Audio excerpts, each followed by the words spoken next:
Hello dear students. जैसा कि हम लोग लास्ट लेक्चर में अपने ह्यूमन वैल्यू सब्जेक्ट के 4th यूनिट का फर्स्ट चैप्टर डिस्कस कर चुके थे। फर्स्ट चैप्टर जो था वो था हमारा प्रकृति में सामंजस्य को समझना, understanding the harmony in the nature. इसी तरीके से नेक्स्ट सेकंड चैप्टर जो है वो हमारा है प्रकृति के 4 स्तरों के बीच अंतर संबंध और परस्पर पूर्ति, प्रकृति में पुनः चक्रण और स्वनियंत्रण। ठीक है, तो हमने जो फर्स्ट चैप्टर में हम लोगों ने जो फर्स्ट चैप्टर में इससे पहले जो 4 स्तर पढ़े थे वो कौन कौन से पढ़े थे याद करो। तो सबसे पहला हमने पढ़ा था पदार्थ स्तर, फिर हम लोगों ने पढ़ा था प्राण स्तर, फिर हम लोगों ने पढ़ा था पशु पक्षी स्तर, और चौथा जो पढ़ा था वो था हमारा मानव स्तर। ठीक है, अब इस चैप्टर में इन चारों स्तरों के बीच क्या संबंध है और ये कैसे एक दूसरे के ऊपर जो है वो डिपेंड है, या अगर एक दूसरे पे डिपेंड दूसरे रूप में देखा जाए तो एक दूसरे के ऊपर डिपेंड ना होकर ये स्वयं में कैसे अपने ऊपर आत्मनिर्भर है। ठीक है, तो सबसे पहली चीज़ तो ये कि देखो, जब भी हम कभी नेचर की बात करेंगे, प्रकृति की बात करेंगे, तो प्रकृति से जो भी हमारा अभिप्राय होगा वो उन सभी वस्तुओं से है जो ठोस, तरल और गैस रूप में जैविक अथवा अजैविक अवस्था में है। ठीक है, इसीलिए मनुष्य के लिए प्रकृति के साथ तालमेल करना इतना सरल नहीं होता। ठीक है, हमें ठोस, तरल, गैस के रूप में जितनी भी जैविक और अजैविक अवस्थाएं हैं वस्तुओं की, उन सब के साथ तालमेल को बनाए रखना बहुत ज़्यादा आवश्यक होता है, क्योंकि हम जिस वातावरण में रहते हैं उस वातावरण के लिए सारी चीज़ें जो हैं वो आवश्यक हैं, और इन आवश्यक चीज़ों को छोड़कर हम कहीं भी अपने जीवन को अच्छी तरह से व्यतीत नहीं कर सकते। ठीक है, अब उन्होंने बताया कि आज का विश्व तनाव, परेशानी और अवसाद से भरा हुआ है। हर शहर में हर व्यक्ति परेशान सा है, क्योंकि उसके आसपास की नकारात्मक घटनाओं ने व्यक्ति को झकझोर दिया है।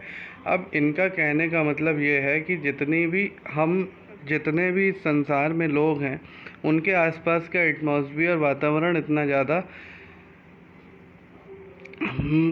गंदा हो गया है कि जिसकी वजह से हर आदमी परेशान है। हर आदमी परेशान कैसे है कि हवा पल्यूटेड है, ठीक है, हवा प्रदूषित है, ठीक, पानी प्रदूषित है, सांस लेने के लिए जो एक पेड़ पौधों का माध्यम था उसे आदमी ने काट दिया।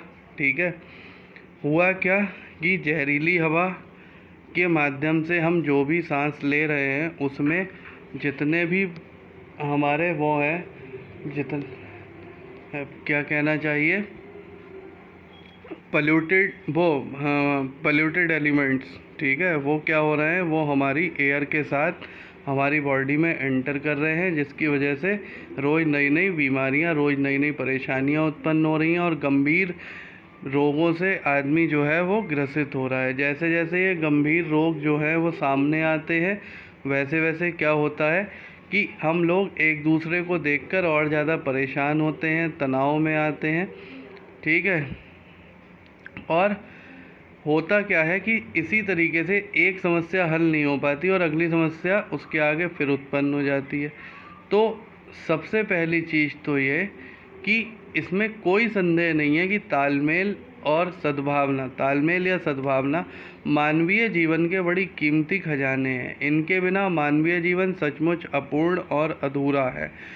ठीक है, जब तक हम प्रकृति के साथ तालमेल बना के नहीं चलेंगे, अभी भी मैं कह रहा था कि ये तालमेल इतना आवश्यक है कि मानव जीवन जो है वो कहीं भी संभव नहीं है अगर हमारा प्रकृति के साथ एक अच्छा तालमेल नहीं होगा। ठीक है, तो इस तालमेल को बनाए रखने के लिए हमें क्या प्रयास करने चाहिए कि हमें ग्लोबल वार्मिंग की समस्या जो है वो हम प्राकृतिक तालमेल के ज़रिए समाप्त कर सकते हैं। हरे भरे पेड़ लगा सकते हैं, पेड़ पौधे जो हैं वो पेड़ पौधों से तालमेल रखकर पशु पक्षी अपने जीवन को सरल बनाकर चलते हैं और किसी भी समस्या में नहीं आते। हम भी इसी तंत्र में तालमेल अगर प्राकृतिक चीज़ों के साथ बना के रखें तो एक तरीके से प्रकृति के साथ जुड़े रहते हैं। ठीक है, फिर आता है हमारा क्या कि हम जानते हैं कि हमारे इर्द गिर्द जितनी भी भौतिक वस्तुएं जो ठोस हों, चाहे प्राण हों अथवा गैस का रूप हो, सभी को सामूहिक तौर पर प्रकृति कहा जाता है। और प्रकृति की इकाइयों को 4 स्तरों में जिनमें बांटा: पदार्थ स्तर, प्राण अथवा पादप पेड़ पौधे स्तर, पशु पक्षी स्तर और मानव स्तर। ठीक है, तो उन्होंने सबसे पहले पदार्थ स्तर पर डिस्कस किया और ये मैं लास्ट लेक्चर में और इसी यूनिट में डिस्कस कर भी चुका हूँ कि पदार्थ स्तर के अंदर क्या क्या चीज़ें आती हैं, पादप या प्राण स्तर के अंदर क्या क्या चीज़ें आती हैं, पशु पक्षी स्तर के अंदर क्या चीज़ें आती हैं, मानव स्तर के अंदर क्या क्या चीज़ें आती हैं। तो इसी तरीके से पदार्थ स्तर जो है, पदार्थ स्तर हमारी प्रकृति में सबसे बड़ा स्तर माना जाता है। क्यों? मिट्टी, जल, पहाड़, पठार, नदियाँ तथा अन्य बड़े बड़े जल निकाय आदि इस पदार्थ का हिस्सा हैं। पदार्थ स्तर तारों, नक्षत्रों और ग्रहों, चंद्रमा और कई भौगोलिक एवं नक्षत्रीय निकायों के रूप में दिखाई देती है। परंतु पुनः एक बात जो यहाँ दिखाई देती है वह है इनके बीच पारस्परिक पूरकता, अर्थात ये एक दूसरे से पूरा तालमेल रखते हैं। ठीक है, जैसे मिट्टी है, मिट्टी को अगर पानी ना मिले तो क्या होगा? वो सूखी हो जाएगी तो क्या होगी कि पेड़ पौधों को पोषण नहीं दे पाएगी, पेड़ पौधे नहीं वो हो पाएंगे। ठीक है, तो इस तरीके से फिर उन्होंने क्या बताया कि तालाब का विलय नदियों और नदियों का समागम समुद्र सहर्ष स्वीकार करते हैं। कई सारे तालाब को मिला दीजिए, नदियाँ बन जाएंगी, कई सारे नदियों को मिला दो तो समुद्र बन जाएगा। तो इस तरीके से क्या है, ये एक आपस का तालमेल है। ठीक है, फिर आगे आता है प्राण स्तर। तो प्राण स्तर में बताया कि हमारी वसुंधरा यानी कि पृथ्वी को किसी चित्रकार ने हरे रंग की ब्रश से रंग दिया है। इस धरा पर हर तरफ रंग बिरंगी छटा फैली है। प्रकृति का पेड़ पौधों से ऐसा तालमेल सार्वभौमिक प्राकृतिक मूल्यों का सबसे बड़ा उदाहरण है। ठीक है, यानी कि प्राण स्तर में क्या आया? पेड़ पौधे। तो पेड़ पौधे किससे रिलेटेड है? ज़मीन से। और जब ज़मीन पे पेड़ पौधे हैं तो क्या है? हरियाली है। ठीक है, यह प्राण अवस्था बहुत ही बड़ी मात्रा में प्राकृतिक तालमेल के साथ विद्यमान है। स्थल व जल में पेड़ पौधों का अपना एक अलग स्तर है। इसी तरीके से जीव स्तर, इसमें क्या आता है? पशु पक्षी इस सृष्टि में अपना महत्वपूर्ण स्थान रखते हैं। ये तीसरा सबसे बड़ा स्तर है, इसे हम जीव स्तर भी कहते हैं। और ये जीव अलग अलग स्थानों पर पाए जाते हैं, जैसे स्थल पर या भूमि के अंदर वो क्या कहलाते हैं? स्थलीय जीव। जो जल में पाए जाते हैं वो जलीय जीव। जो पेड़ों पर रहते हैं वो पक्षी। जो वायु में रहते हैं वो सूक्ष्म जीव। ठीक है, फिर आता है हमारा मानव स्तर। तो मानव स्तर क्या है कि मानव स्तर की संख्या कम है परंतु इसका प्रकृति से तालमेल सबसे ज़्यादा आवश्यक है। मानव स्तर अथवा ज्ञान स्तर भी कहा जाता है इसको, मानव स्तर या ज्ञान स्तर भी कहा जाता है। ठीक है, पौधे पशु पक्षियों से संख्या में ज़्यादा हैं, जबकि पशु पक्षियों की संख्या जो है वो मनुष्यों से अधिक है। तो इसमें कहने का मतलब क्या था कि जो हमारा ज्ञान स्तर है उसमें सबसे इम्पोर्टेंट क्या है? मानव। और मानव का अगर प्रकृति के साथ कोई तालमेल नहीं है तो क्या है कि पृथ्वी पर फिर मानव जीवन संभव नहीं है। क्यों? क्योंकि मानव जो है वो प्रकृति की हर चीज़ पे डिपेंड है, जैसे जल, ठीक, जो हमें प्रकृति से मिल रहा है, या हवा, रोशनी, ये सारी चीज़ें जो हैं वो हमें किससे मिल रही हैं? प्रकृति से मिल रही हैं। पेड़ पौधे जिनसे आदमी को भोजन मिल रहा है। तो ये 4 स्तर थे, जिनमें सबसे बड़ा स्तर कौन सा? संख्या में सबसे बड़ा स्तर पदार्थ स्तर और संख्या में सबसे छोटा स्तर ज्ञान स्तर। ठीक है, आगे उन्होंने कुछ टेबल की मदद से डिस्कस किया कि पदार्थ स्तर की इकाइयों के अंतर्गत कौन कौन सी सुविधाएं आती हैं और इन्हें कौन प्राप्त करता है। ठीक है, तो वनस्पति के उगने हेतु भूमि व जल प्रदान करती है। पदार्थ स्तर के अंतर्गत वनस्पति जितनी भी उगाई जाती हैं उनके लिए भूमि और जल प्रदान करती है, और ये किसे मिलती है? प्राण स्तर को। इसी तरीके से खनिज, लवण तथा वायु प्रदान करती है, वो कौन एब्जॉर्ब करता है? प्राण स्तर यानी कि मानव। रहने तथा चलने फिरने हेतु जल भूमि प्रदान करती है जीव स्तर के लिए। जानवर ज़्यादातर क्या करते हैं? जल में रहना चाहते हैं। श्वास हेतु, सांस लेने हेतु प्राण वायु, पीने हेतु जल तथा पोषण हेतु आवश्यक खनिज प्रदान करती है। तो ये क्या है? जीव स्तर, ठीक, यानी कि मानव यूज़ करता है। तो इसी तरीके से सारी अलग अलग स्तर की अलग अलग चीज़ें बताई गई हैं, और जो इन्हें यूज़ करता है उसके बारे में बताया गया। ये आप लोग स्वयं से पढ़ लेना, ठीक है। फिर आता है प्रकृति के चारों स्तरों के सामंजस्य में मनुष्य की भागीदारी। तो मनुष्य की भागीदारी हम पिछले चैप्टर से डिस्कस करते चले आ रहे हैं कि मनुष्य की भागीदारी क्या है, कि स्वार्थी मनुष्य जो होता है वो केवल प्रकृति से लेना जानता है, देना नहीं, ठीक है। और वह क्या करता है? तीनों अवस्था से प्राप्त तो कर लेता है, बल्कि आवश्यकता से अधिक ही प्राप्त कर लेता है, परंतु उन्हें ना तो समृद्ध करना चाहता है और ना ही पोषित।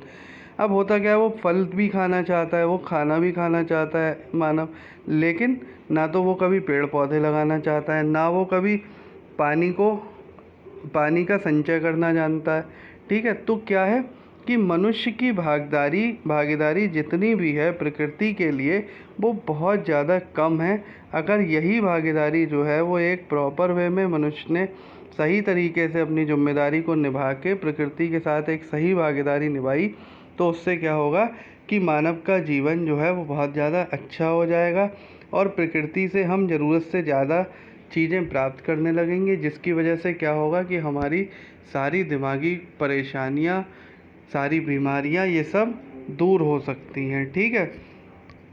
आगे उन्होंने बताया कि प्रकृति की अति आवश्यक प्राकृतिक क्रियाएं। तो प्रकृति की अति आवश्यक प्राकृतिक क्रियाएं कौन सी हैं? पहली चीज़ तो ये कि पुनः चक्रण, और दूसरी चीज़ है सेल्फ रेगुलेशन, यानी कि रिसाइक्लेबिलिटी और स्वनियंत्रण।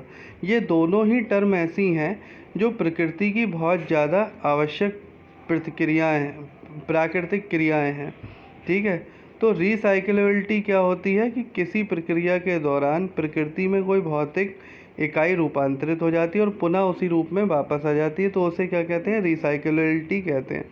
जैसे कि आपने देखा होगा कि पानी जो है वो क्या है? H2O, और अगर हाइड्रोजन और ऑक्सीजन दोनों को अलग कर दिया जाए तो वो क्या पानी रह जाएगा? नहीं रहेगा। यानी कि जब हाइड्रोजन और ऑक्सीजन अपने ओरिजिनल रूप में थी तब भी वो कुछ नहीं थी, और जब उन्हें मिलाया गया तो वो पानी हो गई। लेकिन जब अलग किया गया तो ना वो हाइड्रोजन रह गई ना वो ऑक्सीजन, यानी वो अपनी इनिशियल पोजीशन में पहुंच गई। इसका एक सिंपल छोटा सा एग्जांपल है कि आपने देखा होगा कि पेड़ पौधे जो होते हैं वो क्या करते हैं कि एक टाइम ऐसा आता है कि उनके पत्ते सारे झड़ जाते हैं, पतझड़ का टाइम जो होता है, ठीक है। पेड़ बिल्कुल नया वो हो जाता है बिना पत्तों का, ठीक है। फिर क्या होता है? धीरे धीरे उस पर फिर से दोबारा से पत्ते आने लगते हैं, वो फिर से हरा भरा हो जाता है, फिर से फल फूल देने लगता है। तो ये क्या है? रिसाइक्लेबिलिटी है, ठीक है।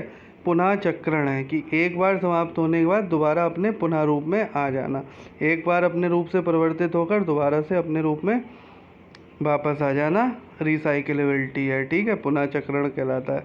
तो ये इन्होंने कुछ ग्राफ की मदद से समझाया है। जैसे अभी मैं पेड़ पौधों का बता रहा था, पहला तो उदाहरण वही है, और दूसरा उदाहरण क्या है कि जैसे कि बादल आए, बादल से पानी बरसा, पानी जो था वो समुद्र में इकट्ठा हुआ, समुद्र में इकट्ठा होकर वो फिर बारिश बना, और बारिश बन के वो क्या हुआ? फिर से बादल बन गया और फिर बरस गया। तो ये क्या है? एक रिसाइक्लेबिलिटी है, ठीक है, पुनः चक्रण है। इसी तरीके से आता है सेल्फ रेगुलेशन। तो उन्होंने बताया कि पौधों के समाप्त होने के पश्चात पुनः उसी पौधे का उगना एक बहुत अच्छा उदाहरण है। हम यह भी कह सकते हैं कि प्रकृति में प्रत्येक स्तर की इकाइयों का अस्तित्व बनाए रखना भी स्वनियंत्रण ही कहलाता है। सभी स्तरों के अस्तित्व का संरक्षण करना तथा उसे दूसरों पर हावी ना होने देना का कार्य जो है वो प्रकृति स्वयं ही करती है, ठीक है। इसी तरीके से पशुओं और पौधों की प्रजातियों का लगातार इस धरा पर विद्यमान होना तथा स्वतः ही उनकी जनसंख्या का नियंत्रित होना और एक दूसरे का प्रतिपूरक होना ही क्या है, सेल्फ रेगुलेशन है।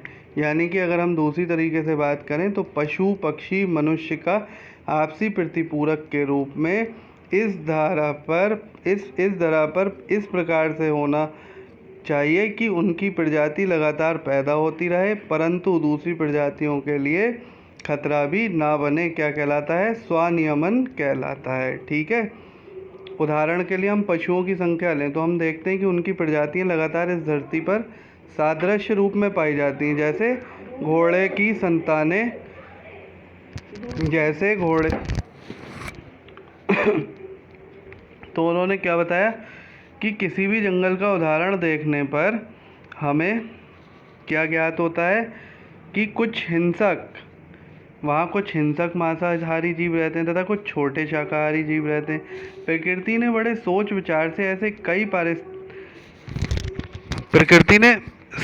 बहुत सोच विचार के ऐसे कई पारिस्थितिक तंत्रों का निर्माण किया तथा उनमें स्व-विनिमय की प्रक्रिया भी रखी है। किसी भी जंगल में हम कभी भी किसी एक प्रजाति की अधिकता नहीं देखते।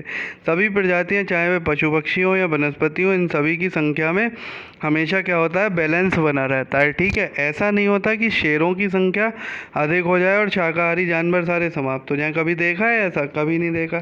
तो ये प्रकृति ने एक ऐसा पारिस्थितिक तंत्र बनाया जिसमें सभी चीज़ों को एक संतुलित संख्या में, संतुलित मात्रा में रखा गया है।